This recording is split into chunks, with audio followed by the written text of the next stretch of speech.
Sure. Well, in this country, as of right now, the victims of illegal immigrant crime are not allowed to sue the sanctuary cities that made those crimes possible. They're not allowed. American citizens aren't allowed. Meanwhile, with the left's active support, immigrants who came here illegally, foreign nationals, are suing our government for millions in damages, claiming they suffered excessively in federal custody. So American citizens can't sue, but illegal alien foreign nationals can sue.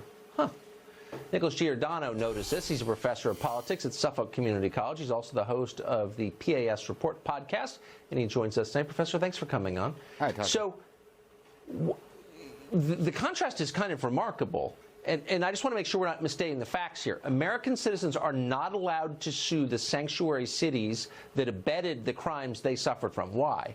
Well, it gets aggravating because you hear elected officials and you hear the courts, and it sounds like they're fighting harder for illegal immigrants than American citizens. And so the Kate Steinle case is the best example because it deals with the idea of sovereign immunity. So Kate Steinle was murdered by someone that was deported several times. They were in the custody of San Francisco law enforcement. They were released. ICE was never notified, and the guy ended up murdering Kate Steinle. Her family sued, and yet the case was thrown out on the basis of sovereign immunity, that the government can't be responsible for anything and everything. And this is where we're going to start to see pushback as more and more people become aware of the double standard that exists for legal immigrants, American citizens, versus illegal immigrants. It gets to a point of ridiculousness because you said it before, the elite don't face the problem. It's the people that are most vulnerable in our communities that are facing it. The resources are stretched in these communities. The infrastructure is crumbling. The education systems have collapsed. And if these people speak up against the idea of illegal immigration, they're deemed as racists and bigots, and they're told to basically shut up by the elected officials. And so who are these elected officials supposed to be representing? And so the citizenship becomes a real question. What good is citizenship or legal immigration if you get all the perks and potentially some advantages of being an illegal immigrant? You know, California providing health care. 7 to 10% of California citizens don't have health insurance, but they don't matter. And nobody speaks out against it out of fear that they're going to be labeled. And that's what we're seeing throughout our society. Think of all the Americans separated from their children because they're in prison. Nobody cares. Nobody cares. No, they don't. But when it happens to foreign nationals who are coming here to break our laws, of course, you know, stop the presses. It's a national tragedy without parallel. It's a Nazi concentration camp. How exactly are foreign nationals who broke our laws empowered to sue our government? How does that work?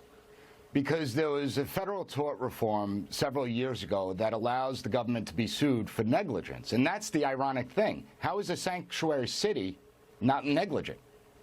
But they can't sue the American citizen, but these people can for emotional distress, that the government placed an undue burden. And it's because the federal government forced into separation. Even though the separation was legal, everyone needs to remember that. The 1997 Flores Agreement was legal, and that forced the separation. Right. Even though the separation was legal, the federal government themselves forced the separation. So essentially what the courts are saying is if the federal government forced Kate Steinle's murderer to murder Kate Steinle, then the families would have legal precedent to sue. But since the federal government didn't force the gun in his hand and didn't force him to pull the trigger, then he can't be sued, the government. But illegal aliens who were detained because they ignored our laws, they broke our laws. Correct.